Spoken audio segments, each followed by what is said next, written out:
আজকে চলে গিয়েছিলাম নরসিংদীর সেই ভাইরাল জায়গায়, যেটা হচ্ছে নাগরিয়াকান্দিতে। এটা হচ্ছে নরসিংদীর নাগরিয়াকান্দির আপন ঘর। আর ইদানিং এটা ভাইরাল হয়েছে সূর্যমুখী ফুলের বাগান এবং কসমস ফুলের বাগানের জন্য। আমরাও ফ্যামিলি নিয়ে চলে গিয়েছিলাম সেখানে। প্রবেশ করতে এরকম রং বেরঙের অনেক ধরনের ছাতা দেখা যাবে, আর ছাতাটা দিয়ে রাউন্ড করে এত সুন্দর করে সাজানো, এখানে ছবি বা ভিডিও তুললে খুবই সুন্দর আসে এবং খুবই কালারফুল হয়। আমরা সকাল সকাল চলে যাওয়াতে একদম ভিড় কম ছিল। আপনারা চেষ্টা করবেন সকালের দিকে যাওয়ার, তাহলে ছবি বা ভিডিও তোলার জন্য একদম পারফেক্ট সময় পাবেন। এখানের আশেপাশের পরিবেশটা এত সুন্দর, এখানে যেমন ফুল দিয়ে পুরো ঘরটা সাজানো, আশেপাশে যেমন ফুল দিয়ে ভরা, ঠিক তেমনি অপোজিট সাইডে নদী আছে, নদীর জন্য পরিবেশটা আরও সুন্দর হয়। অনেক দিন ধরে যাব করেই যাওয়া হচ্ছিল না, কারণ ফেসবুক যখনই স্ক্রল করি তখনই দেখতে পাই যে এখানে প্রচুর ভিড় থাকে। এর জন্য আমরা এমন একটা সময় চুজ করি যখন একটু নিরিবিলি পরিবেশ থাকবে, মন মতো ভিডিও করতে পারবো, ছবি তুলতে পারবো। কারণ অনেক বেশি ভিড় থাকলে না আসলে ঘুরেও আনন্দ পাওয়া যায় না, তাছাড়া ছবি বা ভিডিও তুলতে গেলেও প্রচুর ঝামেলা হয়।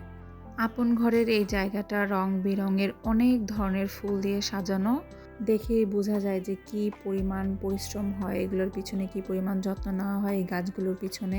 আপনারা যারা প্রকৃতিকে ভালোবাসেন তারা অবশ্যই ফ্যামিলি এবং ফ্রেন্ডস নিয়ে এই জায়গায় ঘুরতে যেতে পারেন, যেহেতু টিকিট প্রাইসও অনেক রিজনেবল এবং মাত্র 50 টাকা দিয়ে আপনি 3টা স্পট ঘুরতে পারবেন। আমরা শুরুতেই আপন ঘরটা ভালো মতো ঘুরে নিই এবং আশেপাশে ছবি এবং ভিডিও করে নিই, কারণ এরপর হচ্ছে আমরা ভিতরের দিকে প্রবেশ করব, যেখানে আছে সূর্যমুখী ফুলের বাগান এবং আছে কসমস ফুলের বাগান। এবং আপন ঘরের পাশেই দেখলাম যে টিউলিপ ফুলের বাগানও করা হচ্ছে, কিন্তু টিউলিপ ফুলগুলো এখনও ভালো মতো ফুটেনি, যার কারণে আমি ভিডিও ফুটেজ নেইনি। আশা আছে টিউলিপ ফুলগুলো ভালো মতো ফোটার পর আবার সেখানে যাব ইনশাল্লাহ। আপন ঘরে ঘোরা শেষ হলে আমরা চলে যাই সূর্যমুখী ফুলের বাগানে। সূর্যমুখী ফুলের বাগানটা এত সুন্দর, বিশাল বড় জায়গা নিয়ে এই সূর্যমুখী ফুলের বাগানটা করা। আমার মনটা একদম ভালো হয়ে যায় এই সূর্যমুখী ফুলগুলো দেখে। আর এখানে আমি একটু দুষ্টুমি করতেছিলাম, বলতেছিলাম দেখো না গাইস, ক্যা হ্যায় ইয়ে, ক্যা হ্যায় ইয়ে। আর এর মধ্যে একটা মৌমাছি উড়ে আসে, আমি ভয় পেয়ে যাই।